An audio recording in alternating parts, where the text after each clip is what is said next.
everybody, it's Brian back with Inspiring How You See That. We're the channel that talks about all different kinds of music and interviews some of your favorite artists. Today I have a very special guest. I have Matt Moore with us today. Matt, thank you so much for being with us. Yeah, man, thank you guys so much for having me. I appreciate it. Absolutely. So we're here at Kingdom Come Festival. Yeah. And you've actually emceed it for how long now? I've emceed it, I think, now for the past 4 years. Okay. I think it is 4, 5. They start to blend together after a while, but yeah, they've let me come back for the last handful of years and do that. Nice. Now, what got you into being able to MC this festival? So I've been playing Kingdom Come Festival since, 10, 11 years ago. Okay. Been playing, got connected with the A1M crew, and they're just some of the sweetest people ever. Yeah. Like, they're just some of the greatest folks. So we come out not only to play, but we'd come and hang out, and eventually I think we just had done enough shenanigans on stage. They're like, you want to come host? I think they had a host that couldn't make it one year, and so they said, would you step in? And they've kept asking me back ever since, despite their better judgment. So So it worked out well. it's worked out great. So you basically just have to make sure you're ready in between artists. Like, you got to get out there. And I want to make sure I'm not the MC who, like, when the band finishes, like, I'm off in the food tent somewhere, like,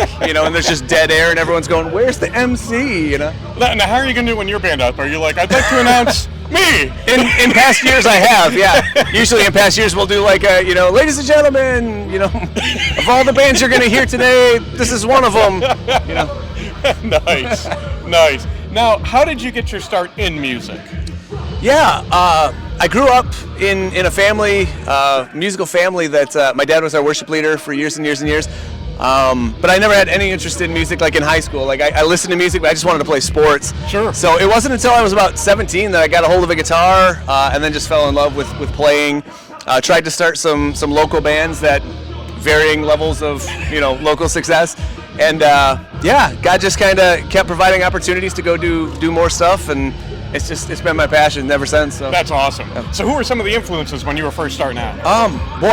Especially in like the Christian world, like I came up, in the 90s with some of that. So like the DC Talk albums at the time were huge. Yep. The Newsboys, Audio Adrenaline.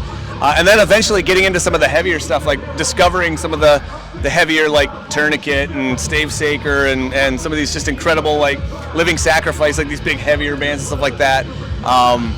So all that stuff, and then mainstream bands. Metallica was a huge influence in getting started and stuff like that. So, sure. Yeah.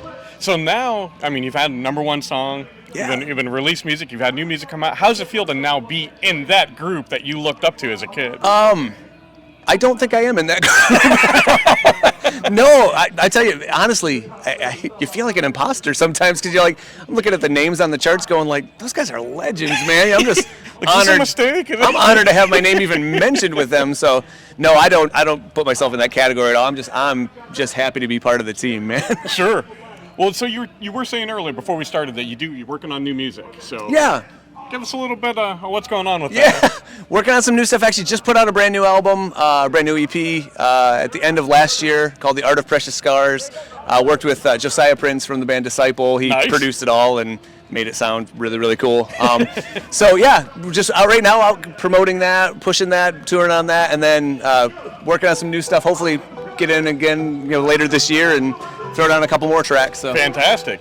So what's the difference for you as being, a successful artist going out on tour versus coming to a festival like this? How, do you prepare differently? Obviously, you got the MC, beside that, sure. Just as an artist, do you prepare differently, or is it just a different feel?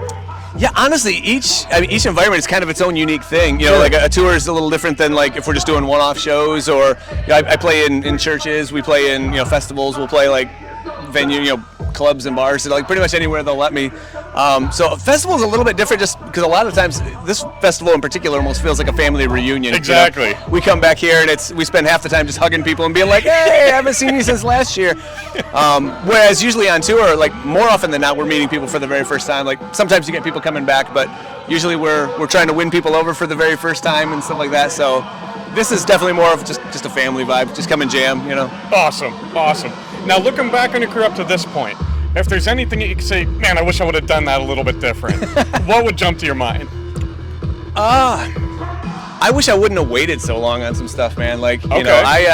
I used to tell God over and over and over again that I wouldn't do a solo project. Like, I never had any interest. I didn't even want to sing. I just wanted to be a guitar player in a band, and I tried everything I had to keep that going and could just never keep a band going. And I just feel like there's been many times in my life I've told God I wasn't going to do something, and He just kind of pat me on the head and said, "That's cute. Yeah, good luck with that." And it wasn't until I finally, my last band broke up, and we just couldn't keep it together.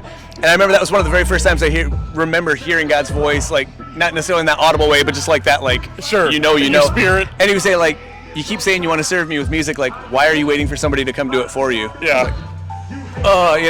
So finally took a step out, and it's, God just threw the doors open, and now I've been doing that for 15 years, and wish I wouldn't have waited. Like, man, I so should just listened a long time. Wish I didn't think I had my life figured out better than God did, exactly. way sooner. But we all do that, and then we're like, that was dumb. Why did I wait so long, man? But yeah, He's like, yeah. and maybe I wouldn't have appreciated it, but I think that's one of those things I look back on and just, I wish I'd have surrendered that over a lot earlier and just said, like, man, I'm ready to go wherever you call me. Just, hey, better late than never, though. Absolutely, yeah. I can't imagine, and anytime we've ever thought about like quitting, or anytime I've thought like just drop it out, it's like, I can't imagine missing out on this kind of stuff. Like even this weekend, like seeing God move and the life change, like I don't want to miss a second of it. And one of the things that you mentioned earlier is this kind of family atmosphere. And we were talking earlier, you said that you brought your sons, I believe, with you. Yeah, I actually brought my daughter and my son, and then another family friend with us this year. So that's gotta be pretty cool, having everybody with you. And it's so, not only to be able to travel as a family, but then to see my kids running out there and like other bands embracing them, and they're coming back and seeing friends that they made last year. Sure. And it's it's the family just keeps growing. It's really cool. So here's prime example. Come to this festival next year. Oh. Bring your family. You're going to love it. Nowhere on the planet do they do anything like this with this caliber of bands. Yeah. All this stuff that's going on, and then they keep it free so that you can bring your family and you can bring friends. Like it's unreal what they do here, and it's such a special thing to be a part of. Sure. And Matt, we want to thank you for your time. We know you're busy, so we appreciate it. Absolutely, man. Where can fans follow you at online? Yeah, all over social media. If you go to mattmoremusic.com is my official website, and all my music's usually for free on there. So grab any of that, or Facebook, Instagram, wherever it is you are, I'm probably there somewhere also. Awesome. Again, thank you for your time. Is there anything else you'd like to say to fans before we sign off? No, man. Keep supporting great music like this. Keep supporting these kinds of things. Like this Absolutely.